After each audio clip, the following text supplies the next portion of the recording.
ನಮಸ್ಕಾರ. ವನಶ್ರೀ ಚಾನಲ್ಗೆ ಹೊಸ ಸ್ವಾಗತ. ವಿಡಿಯೋ ತಂದಾಯಿತು. ಬನ್ನಿ ಇವತ್ತು ವಸುದೇವ ಕುಟುಂಬ ಈ ಸೀರಿಯಲ್ಲು ಸ್ಟೋರಿ ಹೇಗಿದೆ, ಹೇಗೆ ಮುಂದುವರಿಯುತ್ತೆ ನೋಡೋಣ ಬನ್ನಿ. ಅದಕ್ಕೆ ಮುಂಚೆ ನನ್ನ ಈ ವಿಡಿಯೋಕ್ಕೆ ನೀವು ಸಬ್ಸ್ಕ್ರೈಬ್ ಮಾಡಿಲ್ಲ ಅಂದರೆ ದಯವಿಟ್ಟು ಸಬ್ಸ್ಕ್ರೈಬ್ ಮಾಡ್ಕೊಳ್ಳಿ, ಹಾಗೆ ಒಂದು ಲೈಕ್ ಕೊಡಿ. ಈ ವಂಶಿ ಒಡವೆ ಅಂಗಡಿ ಕರ್ಕೊಂಡು ಹೋಗಿರ್ತಾನೆ ಸ್ವಾತಿನ. ಅಲ್ಲಿ ಅವಳಿಗೆ ಒಡವೆ ಕೊಡಿಸ್ಬೇಕು ಅಂತೇಳಿ ಹೇಳಿರಲ್ಲ, ಹಂಗೆ ಕರ್ಕೊಂಡು ಹೋಗಿರ್ತಾನೆ.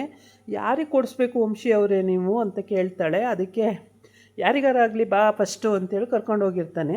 ಕರ್ಕೊಂಡೋಗಿ ಅಲ್ಲಿ ಒಡವೆ ಅಂಗಡೀಲಿ ಲಾಂಗ್ ಸರ ತೋರಿಸಿ, ಲಾಂಗ್ ಚೈನ್ ತೋರಿಸಿ ಅಂತ ಹೇಳ್ತಾರೆ. ಲಾಂಗ್ ಚೈನು ಮತ್ತು ರಿಂಗ್ಸು ಎಲ್ಲ ತೋರಿಸಿ ಅಂತ ಎಲ್ಲ ತೋರಿಸ್ತಾರೆ. ಆಮೇಲೆ ಯಾರಿಗೆ ಇದು ಅಂತ ಕೇಳಿದಾಗ, ನಿನಗೆ ಅಂತಲೇ ಇಟ್ಕೊ, ನಿನಗೇನೆ ತಗೋ ಅಂತ. ನನಗೆ ಯಾಕೆ ವಂಶಿ ಅವರೇ ಅಂತ ಅಂದಾಗ, ನಾಳೆ ಫಂಕ್ಷನ್ ಇದೆಯಲ್ಲ ಅದಕ್ಕೋಸ್ಕರ ಅಂತ ಹೇಳ್ತಾನೆ. ಆಮೇಲೆ ನನಗೆ ಬೇಡ ಅಂತ ಅಂದರೆ, ನಾನು ಹೇಳ್ತಾಯಿದ್ದೀನಿ ತೊಗೋಬೇಕು, ನೀನು ತೊಗೋ ಅಂತ ಹೇಳ್ತಾನೆ. ಆಮೇಲೆ ಅವನು ತೋರಿಸ್ತಾರೆ ಅಂಗಡಿಯವರು. ಇವರು ಸುಮಾರು ಒಡವೆನ ಪರ್ಚೇಸ್ ಮಾಡ್ತಾರೆ. ಒಂದು ಲಾಂಗ್ ಚೈನು, 2 ಲಾಂಗ್ ಚೈನು ಹಾಗೆಲ್ಲ ಪರ್ಚೇಸ್ ಮಾಡ್ತಾರೆ. ಪರ್ಚೇಸ್ ಮಾಡ್ತಾ ಇರ್ತಾರೆ. ಅಲ್ಲಿಗೇ ಕರೆಕ್ಟಾಗಿ ಅವರ ಕುಟುಂಬದವರು, ಅಂದರೆ ಅವರ ಮಾವ ಮತ್ತು ಅವರ ಚಿಕ್ಕಮ್ಮನ ಮಗಳು, ಅಷ್ಟು ಜನ ಅಲ್ಲಿ ಎಂಗೇಜ್ಮೆಂಟಿಗೆ ಒಡವೆ ಪರ್ಚೇಸ್ ಮಾಡೋಕ್ಕೆ ಅಂತ ಬರ್ತಾರೆ. ಅದಕ್ಕೆ ಮುಂಚೆ ಇವರು ಇಲ್ಲಿ ಸೆಲೆಕ್ಷನ್ ಆಗ್ತಾ ಇರುತ್ತೆ. ಆಕಿ ಎಲ್ಲ ತೋರಿಸ್ತಾ ಇರ್ತಾಳೆ, ಇದು ಚೆನ್ನಾಗಿದೆಯಾ, ಇದು ಚೆನ್ನಾಗಿದೆಯಾ ಅಂಥೇಳಿ. ಹೌದು ಚೆನ್ನಾಗಿದೆ, ನಾಳೆ ನನ್ನನ್ನೇ ನೋಡಬೇಕು ಹುಡುಗಿ ಬಿಟ್ಟು, ಆ ಥರ ತೋರಿಸ್ಬೇಕು ಅಂತ ನನಗೆ ಕೊಡ್ಸೋಕ್ಕೆ ಬಂದಿದ್ದೀರಾ ಅಂತ ಹಂಗೆಲ್ಲ ಕೇಳ್ತಾಳೆ. ಹೌದು ಹಂಗೆ ತಿಳ್ಕೊ ಅಂತೇಳಿ. ನಾವು ನಿಜವಾಗ್ಲೂ ಗಂಡ ಹೆಂಡ್ತಿನ ಹಿಂಗೆಲ್ಲ ಕೊಡಿಸ್ತೀರಲ್ಲ ನನಗೆ ಅಂತಂದರೆ, ಸುಮ್ಮನೆ ತಗೋ ನೀನು ಬಾಯಿ ಮುಚ್ಕೊಂಡು ಅಂತ ಹೇಳ್ತಾನೆ. ಆಮೇಲೆ ಎಲ್ಲ ಪರ್ಚೇಸ್ ಮಾಡಿಕೊಂಡು ಇವ್ರದ್ದೆಲ್ಲ ರೆಡಿಯಾಗಿರುತ್ತೆ. ಅಷ್ಟೊತ್ತಿಗೆ ಅವ್ರು 3 ಜನ ಎಂಟ್ರಿ ಆಗ್ತಾರೆ. ಎಂಟ್ರಿ ಆಗಿ, ಓ ಏನು ವಂಶಿ ಇಲ್ಲಿ, ವಂಶಿ ಮಗನೇ ಇಲ್ಲಿದೆಯಲ್ಲೋ ಅಂತೇಳಿ ಹೋಗಿ ತಪ್ಕೊತಾಳೆ. ಹೌದಮ್ಮ, ಸ್ವಾತಿಗೆ ಒಂದು ಸ್ವಲ್ಪ ಒಡವೆ ಕೊಡ್ಸೋಣ ಅಂತ ಬಂದಿದ್ದೆ ಅಂತ ಹೇಳ್ತಾನೆ. ಆಮೇಲೆ ಏನು ಒಡವೆ ತೊಗೊಂಡೆ ಅಂದಿದ್ದಕ್ಕೆ, ದೊಡ್ಡದು ಲಾಂಗ್ ಚೈನು, ಇದು ಅತ್ತೆ ಚೆನ್ನಾಗಿದೆಯಾ ಅಂತ ತೋರಿಸ್ತಾಳೆ. ಅವಳು ಉರ್ಸ್ಕೋತಾಳೆ, ಇಷ್ಟೊಂದು ದೊಡ್ಡದು ಇವಳಿಗೆ ಕೊಡ್ಸೋಕ್ಕೆ ಬಂದಿದ್ದಾನಲ್ಲ ಅಂತೇಳ್ಬಿಟ್ಟು. ಆಮೇಲೆ ಇವರು ಪರ್ಚೇಸ್ ಮಾಡ್ಕೋತಾರೆ. ಆಮೇಲೆ ಅವ್ರ ಚಿಕ್ಕಮ್ಮ ಕೂಡ ನನಗೆ ಲಾಂಗ್ ಚೈನ್ ಒಂದು ಇಷ್ಟ ಆಗಿದೆ, ತುಂಬ ಚೆನ್ನಾಗಿದೆ ಅಂತೇಳಿ. ಆಮೇಲೆ ಇವರೇ ದುಡ್ಡು ಕೊಡೋದು ಅಂತ ಹೇಳ್ಬಿಟ್ಟು, ಬೇಡ ಸಾಕು ಅಂತ ಹೇಳಿರ್ತಾಳೆ. ವಂಶಿ ಹತ್ರ ಕೊಡಿಸೋದು ಅನ್ನೋ ಹೊತ್ತಿಗೆ ಲಾಂಗ್ ಚೈನ್ ಪರ್ಚೇಸ್ ಮಾಡ್ಕೊಂಡಿರ್ತಾಳೆ. ಏನು ಒಂದು ಲಾಂಗ್ ಚೈನ್ ಅಲ್ವಾ, ತೊಗೊಳ್ಳಿ ಅತ್ತೆ ಅಂತೇಳ್ಬಿಟ್ಟು ತೊಗೊಳಕ್ಕೆ ಹೇಳಿರ್ತಾಳೆ, ತೊಗೊತಾಳೆ.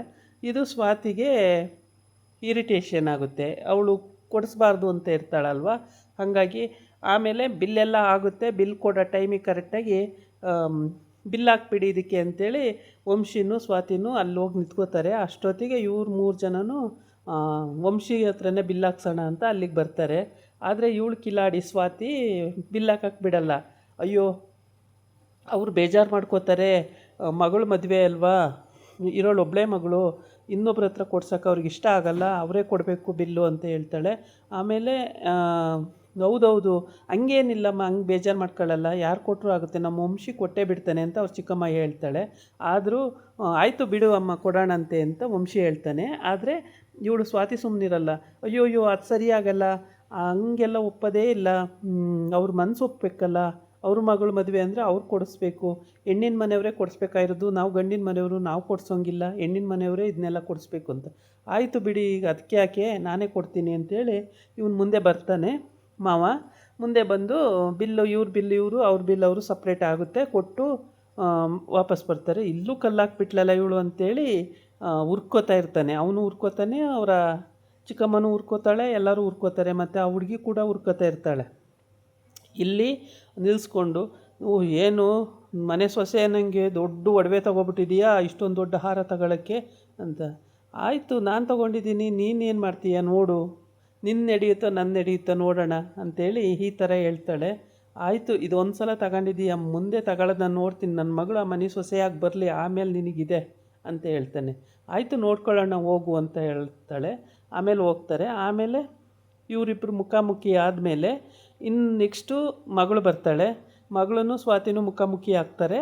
ಅಲ್ಲಿ ಅಲ್ಲ ಕಣೆ, ಇಷ್ಟೊಂದು ದೊಡ್ಡ ಒಡವೆ ತೊಗೊಬಿಟ್ಟಿದೆಯಲ್ಲ, ನಿನಗೇನು ರೈಟ್ಸ್ ಇದೆ ಅಂತ ತೊಗೊಂಡಿದ್ದೀಯ ಅಂತ ಹೇಳ್ತಾಳೆ.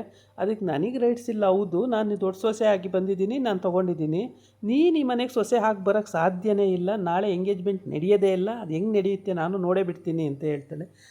ನಡೆಯುತ್ತೆ, ಯಾಕೆ ನಡೆಯಲ್ಲ ಅಂತ ಇವಳು ಜೋರು ಮಾಡ್ತಾಳೆ. ಅವಳು ಸ್ವಾತಿ ಕೂಡ ಆಗೋದೇ ಇಲ್ಲ, ಎಂಗೇಜ್ಮೆಂಟೇ ನಡೆಯಲ್ಲ ಅಂತ ಹೇಳ್ತಾಳೆ. ಅದು ಹೆಂಗೆ ನಡೆಯುತ್ತೆ ನೋಡ್ತೀನಿ ನಾನು, ನೀನು ಆ ಮನೆಗೆ ಸೊಸೆಯಾಗಿ ಬರೋಕ್ಕೆ ಬಿಡಲ್ಲ ನಾನು ಅಂತ ಹೇಳ್ತಾಳೆ, ಚಾಲೆಂಜ್ ಮಾಡ್ತಾಳೆ. ಅದು ಹೆಂಗೆ ಚಾಲೆಂಜ್ ಮಾಡ್ತೀಯಾ, ನಾನು ಬಂದೇ ಬರ್ತೀನಿ ನೋಡಿ ಅಂತ ಇರು, ನಾಳೆ ಎಂಗೇಜ್ಮೆಂಟ್ ಆಗುತ್ತೆ, ಮದುವೆನೂ ಆಗುತ್ತೆ, ನೀನೇನು ಮಾಡ್ಕೊಳಕ್ಕಾಗಲ್ಲ ಅಂತ ಹೇಳ್ತಾಳೆ.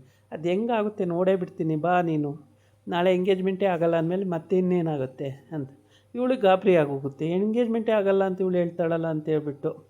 ಎಲ್ಲ ಹುಡುಗ ಹುಡುಗಿ ಮತ್ತು ಅಮ್ಮ ಎಲ್ಲ ಬಂದಿದ್ದಾರೆ, ಆದರೆ ಎಂಗೇಜ್ಮೆಂಟ್ ಆಗಲ್ಲ ಅಂದರೆ ಏನು ಅರ್ಥ ಅಂತ ಅವಳು ಯೋಚನೆ ಮಾಡ್ತಿರ್ತಾಳೆ.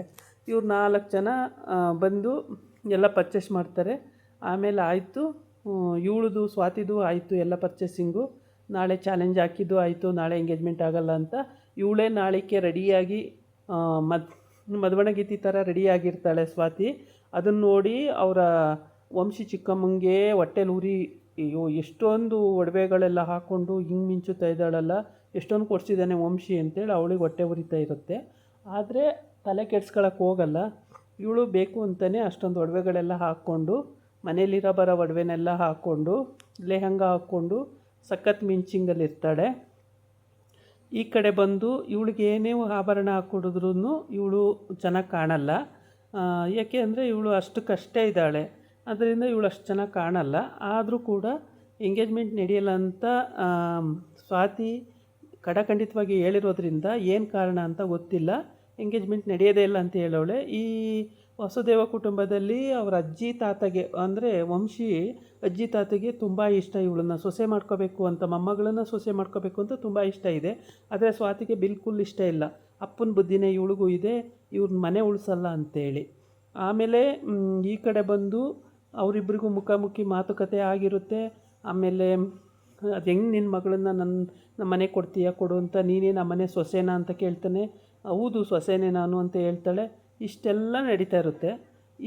ಇಷ್ಟೆಲ್ಲ ನಡೀತಾ ಇರೋದ್ರ ಮಧ್ಯೆ ವಂಶಿಗೆ ಇದೆಲ್ಲ ಗೊತ್ತೇ ಇರಲ್ಲ. ಇವ್ರ ಒಳೊಳಗೆ ಏನೇನು ನಡೀತಾ ಇರುತ್ತೋ ಅದೆಲ್ಲ ವಿಷಯಗಳು ಅವನಿಗೆ ಗೊತ್ತೇ ಆಗಲ್ಲ. ಅವನ ಪಾಡಿಗೆ ಅವನು ಸ್ವಾತಿಗೆ ಏನು ಬೇಕೋ ಅದು ಕೊಡಿಸ್ತಾನೆ, ಮನೆಗೆ ಏನು ಬೇಕೋ ಅದು ಖರ್ಚು ಮಾಡ್ತಿರ್ತಾನೆ, ಚಿಕ್ಕಮ್ಮ ಏನು ಕೇಳ್ತಾಳೆ ಅದು ಕೊಡಿಸ್ತಿರ್ತಾನೆ, ಮೇಂಟೆನೆನ್ಸ್ ಮಾಡ್ಕೊಂಡು ಹೋಗ್ತಾ ಇದ್ದಾನೆ. ಅವನಿಗೆ ಯಾವ ವಿಷಯನೂ ಗೊತ್ತಿಲ್ಲ. ಇದಾಗಿತ್ತು ಇವತ್ತಿನ ವಿಡಿಯೋ. ನಾಳೆ ಇನ್ನೊಂದು ವಿಡಿಯೋ ಜೊತೆ ಬರ್ತೀನಿ. ನಮಸ್ಕಾರ.